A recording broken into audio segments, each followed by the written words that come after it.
Nesta semana, nós vamos estudar sobre os fundamentos proféticos. Qual é o fundamento da palavra profética? Qual o alicerce? Qual o embasamento das profecias bíblicas? É um fundamento confiável? Com o primeiro fundamento, irmãos, vamos ver a nossa cosmovisão bíblica. Gênesis 1:1. No princípio, criou Deus os céus e a terra. Portanto, a Bíblia apresenta Deus como o Criador. Deus é o nosso Criador. É um Deus Criador. É o Criador de todas as coisas. Essa é a verdade fundamental, a verdade básica da Bíblia. Deus é um Deus único e um Deus Criador. Vamos ver as revelações bíblicas de Deus. Primeira revelação de Deus, o trono de Deus no céu. Como que o trono de Deus se apresentava no céu? Deus é o rei que governa tudo, sobre tudo. Governa sobre tudo, sobre o universo. O rei dos reis está assentado no seu trono celestial. O profeta Isaías teve uma visão. Nós vamos estudar mais detalhadamente ainda isso, mas o profeta Isaías teve uma visão do trono de Deus. Veja lá Isaías 6, verso 1. Vi o Senhor assentado sobre um alto e sublime trono, e as abas das suas vestes enchiam o templo. Isaías viu o Senhor no seu templo. Todo o templo estava cheio da sua glória. Isso que significa as abas das suas vestes enchiam o templo. Era a presença de Deus que preenchia todo o templo. Mas também temos o trono de Deus na terra. O trono de Deus na terra, desse trono na terra, o Senhor também exerce jurisdição na terra. A realeza de Deus na terra. Como? No Jardim do Éden. O Jardim do Éden se apresentava como a representação de Deus, a representação do governo de Deus. Mas a Arca da Aliança em Israel, a Arca da Aliança demonstrava melhor, a presença de Deus. O Senhor Deus se manifestava sobre a Arca da Aliança no tabernáculo do deserto, sobre os dois querubins, no meio dos dois querubins que estavam sobre a Arca da Aliança. Mas ainda o templo de Deus em Jerusalém. Os dois templos, o templo de Salomão e depois o templo de Zorobabel. Esses templos que ficaram até a destruição de Jerusalém no ano 70. O primeiro templo foi destruído por Babilônia e o segundo templo foi destruído pelos romanos no ano 70 da nossa era. Bem, esse era o templo de Deus. Deus se manifestava nesse templo. Se manifestava fisicamente através do que nós chamamos de Shekinah, que era a nuvem que representava o Senhor Deus. Mas o futuro trono de Deus na nova terra. Qual será o futuro trono de Deus na nova terra? A Bíblia diz que lá não há templo. O Senhor Deus é o templo. O que significa para nós, em nossa existência presente, ter o trono de Deus em nosso coração. O trono de Deus pode estar no nosso coração. Deve estar no nosso coração nos dias de hoje. Veja a resposta do profeta Isaías após ver o trono de Deus. Depois disso, ouvi a voz do Senhor que dizia: A quem enviarei? E quem há de ir por nós? E eu respondi: Eis-me aqui, envia-me a mim. Isaías 6, 8. Qual foi a resposta de Isaías ao ver o trono de Deus, ao contemplar o trono de Deus? Ao ter o privilégio de contemplar o trono de Deus, ele se dispôs para o trabalho.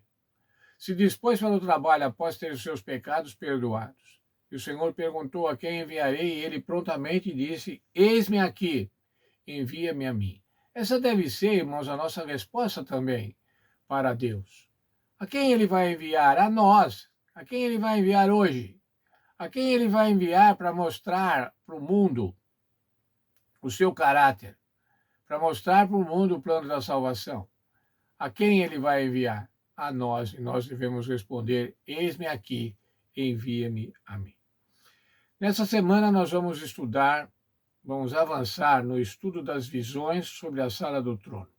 e considerar como a raça humana pode se relacionar com um Deus santo e como o sacrifício de Cristo pode nos restaurar e nos aproximar do trono divino.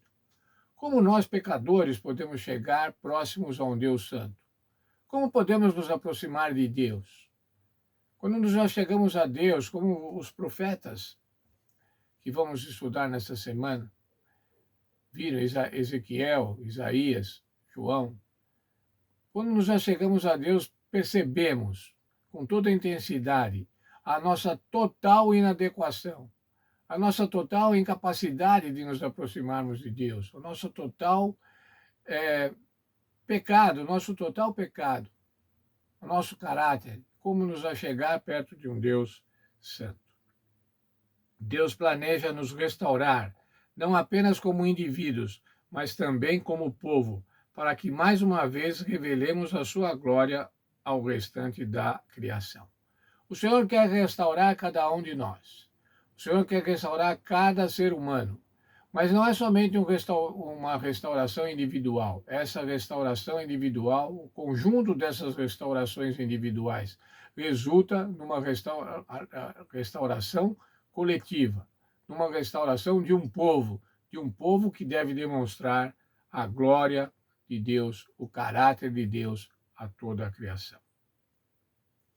Quando examinamos a Bíblia, encontramos pistas importantes que nos ajudam a compreender e apreciar o alto chamado que Deus estendeu a nós, pecadores perdoados e redimidos.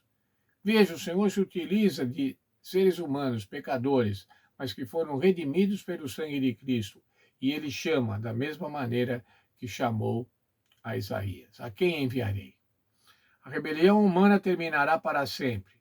Mais do que isso, o caráter amoroso de Deus, seu caráter abnegado e sua disposição para se sacrificar resplandecerá ainda mais que em seu projeto original para a humanidade. Embora ele nunca tenha pretendido que a humanidade pecasse, por meio de seu caráter amoroso, se manifestou de maneira extraordinária. O que é que manifestou o caráter de Deus? A cruz de Cristo. A cruz de Cristo se manifestou de uma maneira que o universo não podia entender. O sacrifício do Senhor Jesus para que nós pudéssemos ser restaurados, para que nós pudéssemos ficar na condição original que o Senhor Deus prometeu, que o Senhor Deus criou, que o Senhor Deus prometeu. Esse é o plano de Deus para cada um de nós. Esse é o plano de Deus para o seu povo, é o plano de Deus para a igreja. E nós devemos integrar esse plano. Devemos nos engajar nesse plano. Esse plano deve fazer parte da nossa vida. Vamos orar. Senhor nosso Pai, muito obrigado pelo estudo desta semana, quando vamos estudar sobre o trono de Deus. Quando vamos contemplar, através da descrição dos profetas, o trono de Deus, a santidade do trono de Deus. E que ao contemplarmos a santidade do trono de Deus, a santidade de Deus, possamos ter o desejo de restaurar a nossa vida. Como fazer? Através do Senhor Jesus Cristo. Nos ajude, portanto, para que possamos, através do Senhor Jesus Cristo, restaurar a nossa condição pecaminosa, mas transformá-la na condição original que o Senhor Deus projetou para cada um de nós. Abençoa a tua igreja, abençoa os teus filhos, é o que te pedimos em nome do Senhor Jesus. Amém. Muito bem, então quero desejar uma feliz semana para todos nós. Uma boa semana de estudo, uma boa semana de atividades. Deus abençoe a todos. Tenham uma semana muito feliz.